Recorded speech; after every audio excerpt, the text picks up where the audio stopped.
My name's JR. This is my little girl, Misty. She's a service animal. Uh, I was actually born off the Lookout Mountain down in Fort Payne, Alabama.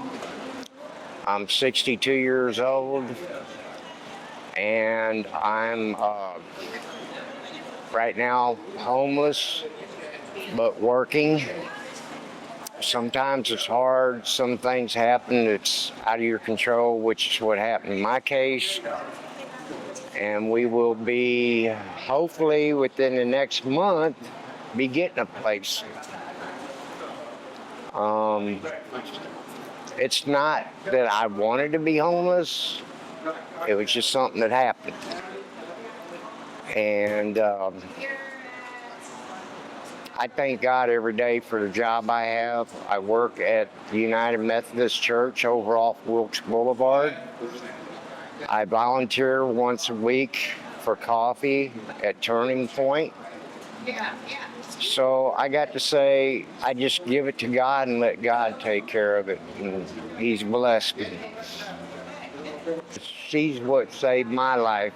She's a service animal. I trained her. She is registered as a service dog. I'm not giving up. I'm not a quitter. I'm not a follower. I'm a leader. And that's all I can be. And I just want to say that, some people are out here not because they want to be, but because they have to be, like in my case. But I'm not willing to give up. I'm willing to fight no matter what it takes to get her a place, me a place, some place that we can call home. I actually have PTSD. I have hypoglycemia. And if it wasn't for her, I would probably be dead because there's a couple times I've had real bad attacks. One thing I struggle with is being around some of these people at times because of them having bad mental issues and things like that. But then when that happens, I just think about her and I walk away and try to get away from it. And so far, I've done a good job, a real good job. Not all homeless people are bad. There are some bad ones, just like there's good and bad in everybody. But you can't judge a horse by the mouth until you know the horse. I guess is the best way to say it. Because if you don't know somebody, how can you judge them? Because when you judge them, you're judging yourself. And that's not right. That is not right. Never judge a book by its cover till you read it. They're struggling to try to survive, and they want everything. It's called a handout or a hand up. I want a hand up, not a handout. And I'm willing to work for it, do what I got to do. And that's the bottom line.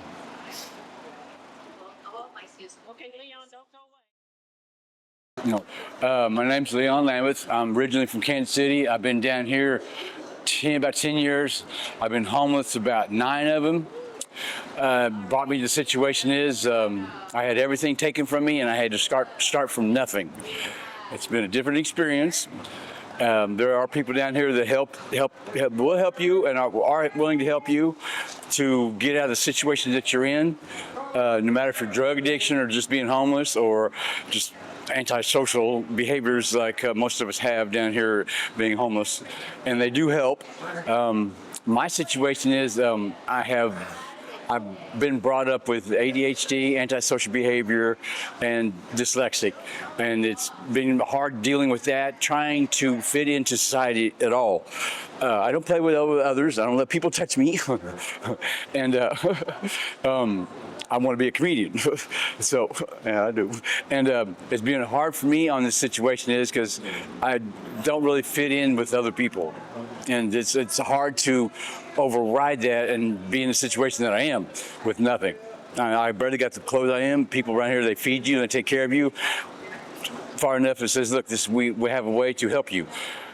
And I do appreciate that. I've always appreciated that, and it's a joy to see other people come off the streets, that they show the compassion and the love for other people.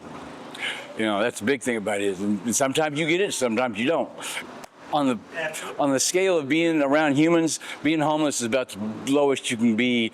How human society treats other people, right? And that's the hard part. You have that against you from then you're trying to come up, with nothing and maintain, But there are places out there that does help a lot, right? I mean, if you don't take advantage of it, I've had people help me, and I don't know what I'm doing, and I failed, right? I'm back in the woods again because I didn't make the right decisions. And that's the big thing about making the right decisions of how to get out of this. Nobody wants to be in the woods. I live in the woods, been out there. I'm living on somebody else's property. Cops can come out there anytime, tell me to move, right? They always have factors in your head every day. You have to deal with that, right? I want a place to live, give me a job, and be productive, So, that's getting fed, food. To me, it's a big thing about food. And that's the hard thing about it is being with no bicycle to get around, going to place to place to get food. That's the hard part, And transportation's free here. That's a plus, Taking you point A to point B without, They've seen the need over the time in Columbia, right? They all got together and said, look, we need to place of our own to get room at the end. We have the staff, we have the people with good hearts to help, right? And they're building another building. City says, okay, we're upgrading, right? For the longest time, they didn't have that. But we're upgrading now. We can help the needs of more with a brand new building and place to have it at and be sort of. The biggest thing I think is we ain't got nothing to do. If they would give us something to do, right, it would be a lot easier. It's not the end of the world. Just because you have nothing and you're at the bottom doesn't mean you can't come up. And it's possible to come up. A lot of people, they get in, it sucks you in a lot where this is all they have. They feed you, they let you play sleep, and you just get sucked to them, and you don't want to go out there and be productive, right? They eat, they feed me to sleep, what do I need to do, right?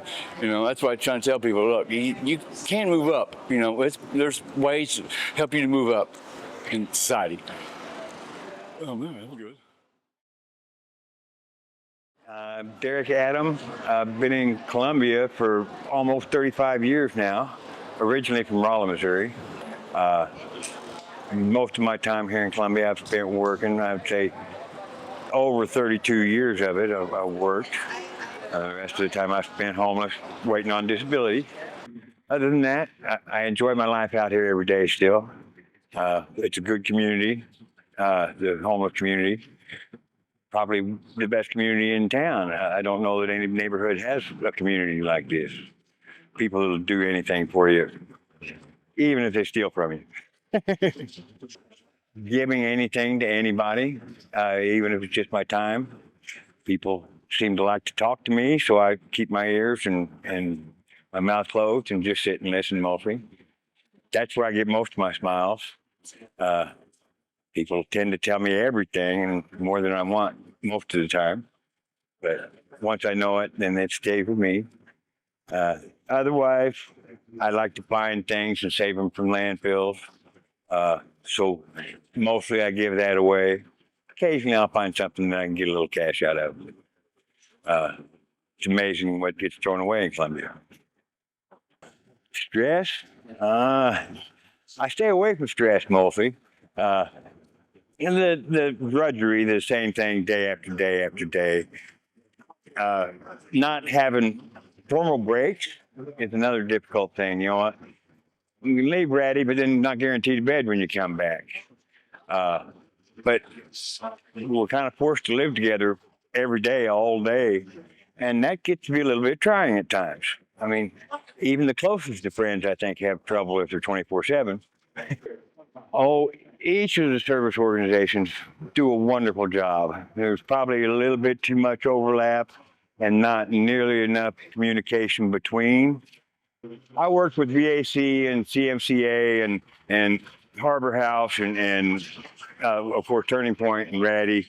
You know, I kind of use a scattergun approach with all the services to get something finally accomplished. This time with Social Security, it's a different thing. You can't really do that. uh, with regard to people that are unhoused, don't judge because there's a multi-varied community here. Everything from teachers to engineers to stockbrokers. I mean, a little bit of everything here, and some things that are kind of hard to believe, even, but probably because they're not true. But there's a little bit of story in everybody too. I enjoy this. Hey, Mumsy friends. This is Catherine Armbrust, Director of Como Mobile Aid Collective, coming at you. We cannot thank you enough for everything your wonderful church community does to support our mission. I was just thinking today that as the weather is cooling, we are going to be using that seasonal street outreach grant that you all helped us with, and I was thinking about how the generosity of your holiday collection that you did and how that's really helped cement a lot of this year's work that we've done. And so I'm so grateful for our relationship with you all and your dedication just to the community in general outside of the work that we do at COMAC. So I find it incredibly important that we feel like we are connected to so many different parts of this community. It is definitely the community's responsibility to care for other folks in our community, no matter what the need. We cannot simply rely on governmental help, as we can see, especially in more recent days. And so being connected to different faith organizations around town, as well as other like social service organizations, that's what I call our coalition of kindness. Groups who have the resources that we need. We can like sort of trade, right? We trade our big love and we do the direct action that some groups are not able to do. So that financial support is incredibly important. Right now, we only have 2 paid staff, and we are definitely at capacity with our labor. So knowing that we have communal support for our other programming, like the mobile soup kitchen, like the seasonal street outreach, like the medical respite, like the free clinic, we can rest a little bit easier and not be super anxious about finances all the time. I have found that the love that the greater community of Columbia has for doing this kind of direct service mission is so much bigger than any of the like bad stuff that's tossed at us. And we're really grateful and pleasantly surprised all the time about that. But next on our list is looking for some funding to continue to support, especially like wool socks, because that's imperative to have really good foot protection for folks to prevent frostbite. So our big purchases and sort of planning for the winter are to get like our winter street outreach team ready and organized, get our supplies ready for that, like the wool blankets, like sleeping bags, emergency blankets, hand warmers, toe warmers. We have found that like making sure we provide moments of joy, like a cup of hot chocolate with some whipped cream, is just as important to like people's morale, right? Like we want to cover you, we want to show you we love you and that we care by doing this outreach, but like we also want to go the extra mile by providing a little sweetness. One of our big focuses is for people who don't do well in shelter settings. They might still be outside in the extreme cold weather.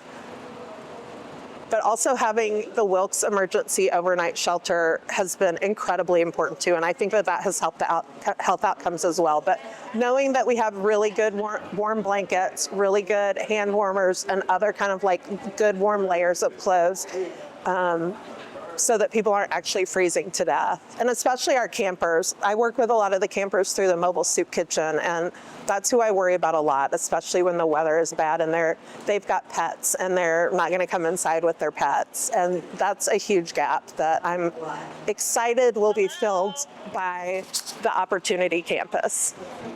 I've talked about this before, and I think it's incredibly important to remember that these are not numbers that we're working with. These are people that we're working with, and their lives are at stake. And so reducing the amount of judgment that we put on other people about their choices is incredibly important, and that's what our mission of radical hospitality and radical love is about.